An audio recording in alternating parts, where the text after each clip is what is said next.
Free hand রাইটিংয়ে সবচেয়ে গুরুত্ব সহকারে যেটাকে বিবেচনা করতে হবে সেটা হচ্ছে সাবজেক্ট এবং ভার্বকে। সাবজেক্ট ভার্ব ঠিক করে লিখতে পারলে ইনশাআল্লাহ বাক্য খুবই সুন্দরভাবে লেখা যাবে। যেমন প্রেজেন্ট ইনডিফিনিট টেন্সের একটি বাক্য দেখি, তারা সত্যের পক্ষে অবস্থান নেয় যদিও তা সবসময় সহজ নয়। তারা সত্যের পক্ষে অবস্থান নেয় যদিও তা সবসময় সহজ নয়। সাবজেক্ট হচ্ছে দেই, তারা। Take part, they take part, তারা অংশ নেয় বা অবস্থান নেয় সত্যের পক্ষে।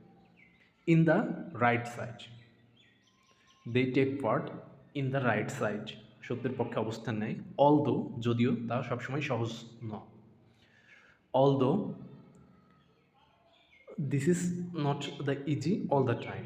অলদো, যদিও, this is not the this is not easy all the time.